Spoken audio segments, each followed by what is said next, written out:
Selamat datang di channel Minangkabau by Tuanku Mangkudun. Chapter ini akan membahas tentang Minangkabau ideal.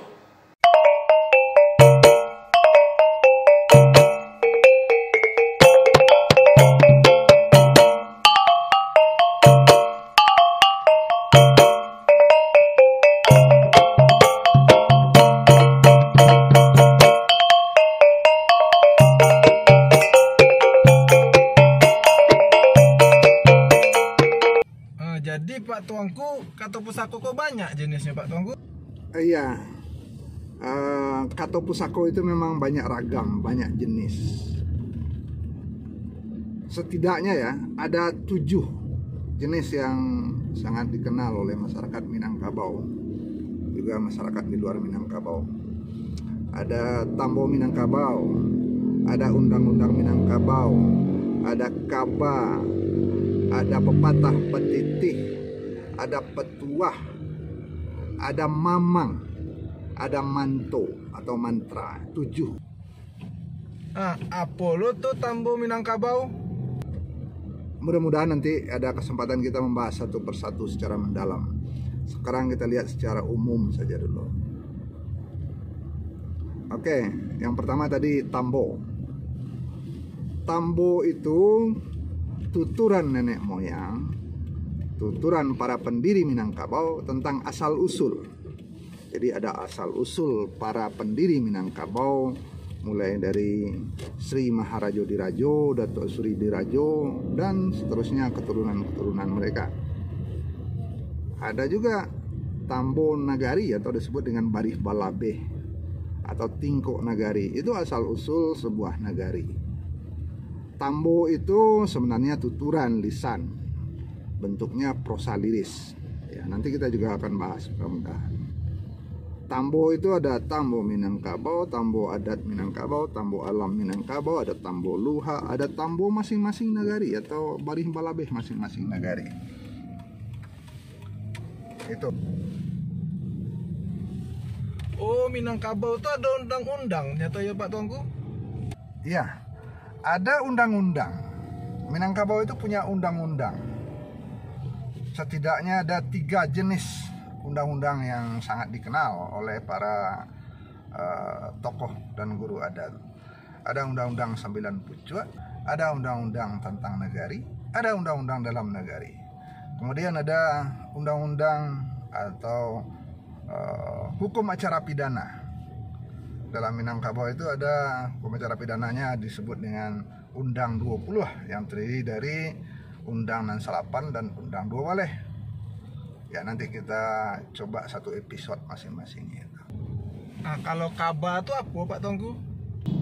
Kaba adalah tuturan dalam bentuk cerita, hikayat yang diwariskan oleh nenek moyang, yang isinya adalah kerangka berpikir, filosofi, cita-cita ideal dari nenek moyang tentang Minangkabau yang dicita-citakan. Ada banyak kaba yang terkenal di Minangkabau. Ada yang disebut kaba lamo seperti kaba alun baralun, dan itu ada dalam tambo. Kemudian ada kaba cindua mato dalam tambo juga, dan kaba-kaba yang lamo yang sudah terkenal bahkan sampai ke mancanegara. Ada kaba Anggunan Tongga, ada kaba Malin Kundang.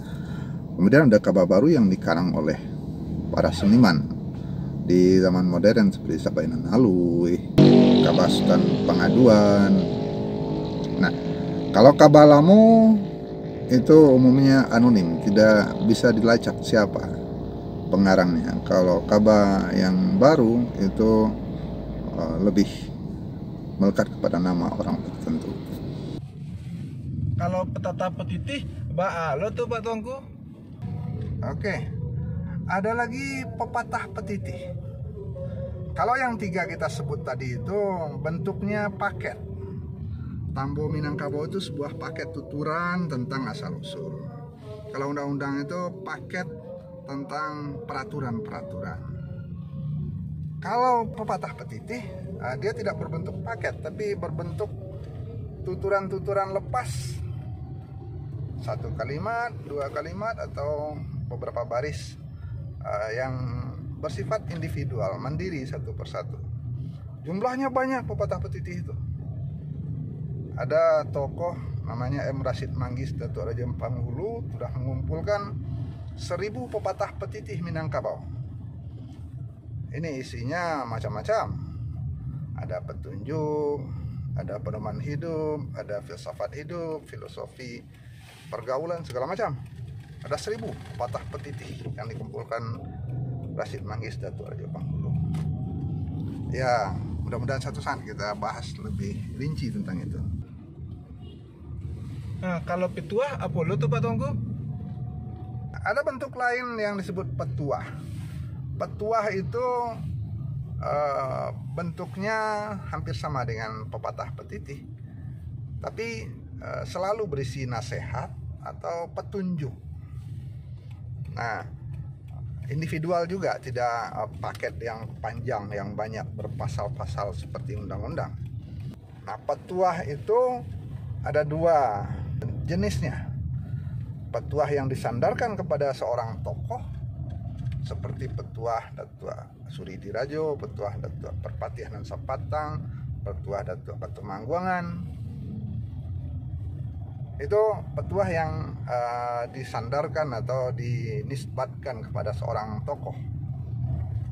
Ada juga petuah itu yang tidak dapat dilacak lagi siapa yang pertama kali mengucapkan petuah tersebut. Dia menjadi petuah yang anonim, tapi dia menjadi pedoman dalam kehidupan dan pedoman dalam kegiatan beradat orang Minangkabau. Jumlahnya juga banyak. Sayang belum ada yang mengumpulkannya. Sebahagian terkumpul dalam buku 1000 pepatah petitih Datuk Raja Panghulu M. Rashid Manggis tadi. Nah, tadi ada mamang, ada mantra. Apa lo beda tuh Pak Tuanku? Iya, ada 2 terakhir. Namanya mamang atau mamangan dan manto. Mamangan itu semacam nyanyian. Nyanyian yang mendayu-dayu. Kalau dalam irama Minang dikatakan rato. Ada mamangan yang populer bagi orang tua untuk anaknya. Bunyinya, oi nak kanduang sibiran tulang, buah hati limpo bakuruang sedingin tanpa di kapalo, ube jariah palarai damam.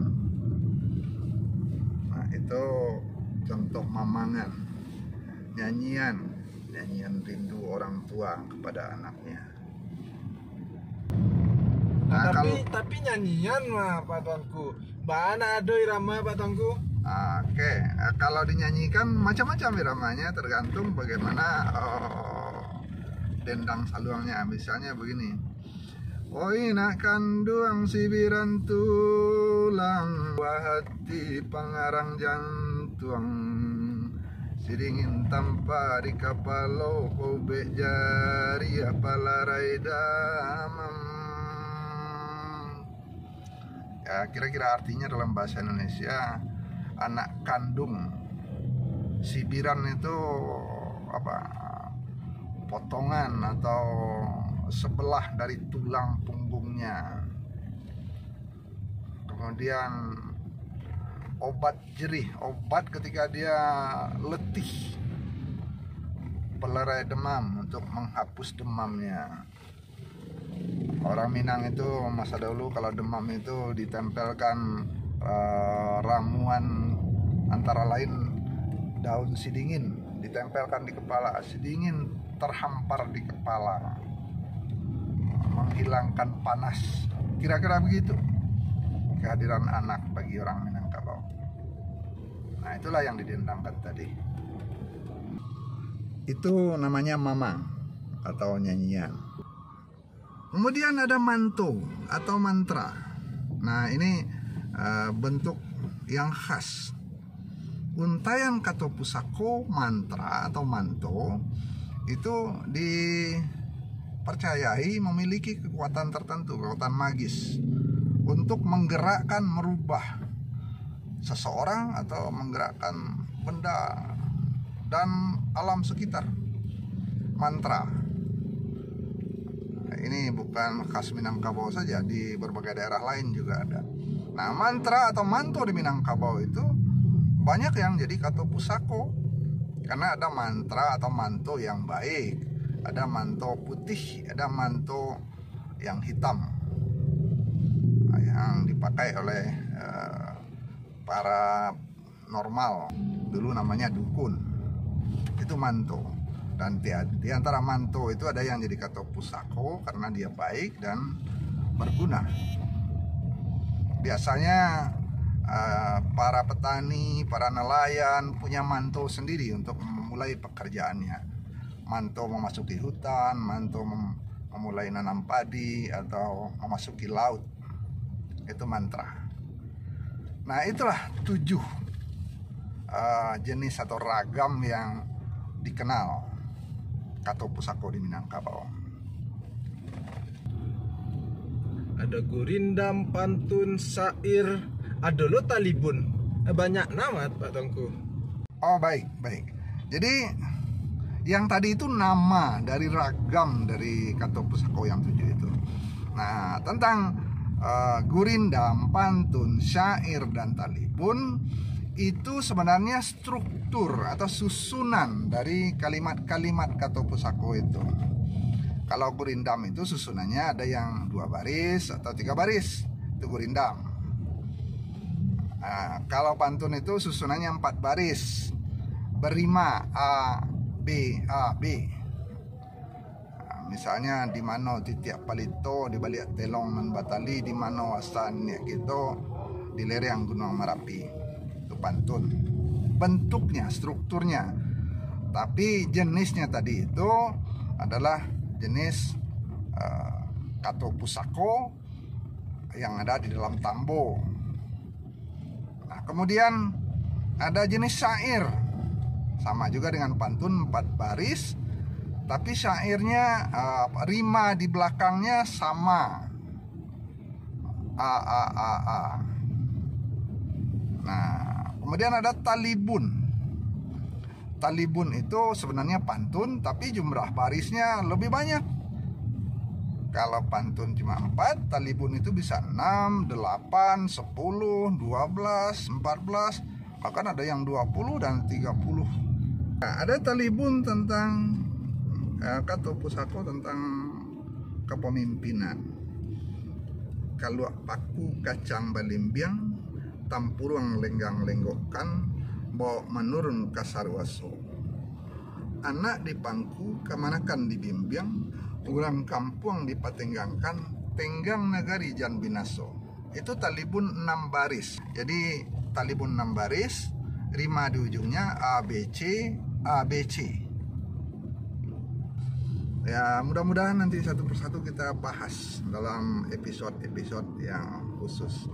Kato pusako itu ada sekurangnya 7 jenis atau ragamnya. Kemudian dalam strukturnya banyak. Ada yang gurindam, pantun, syair, talibun. Ada yang prosa liris saja, tidak berima, tapi dibaca dengan irama. Kaba itu punya prosa liris yang tidak punya rima, tidak punya baris strukturnya, tapi punya irama ketika dituturkan. Oke, mudah-mudahan kita ketemu dalam episode selanjutnya. Kami dalam perjalanan menuju Gunung Kerinci. Saya dan produser dapat bonus dari Sultan Bagindo mengelilingi kota Sungai Penuh. Dan kami sedang menuju ke Gunung Kerinci untuk melihat perkebunan teh. Sampai jumpa di lain episode. Ya, saudara, jangan lupa komen, like, dan subscribe. Dan tentu saja share, bagi kepada saudara-saudara kita dimanapun berada. Terima kasih.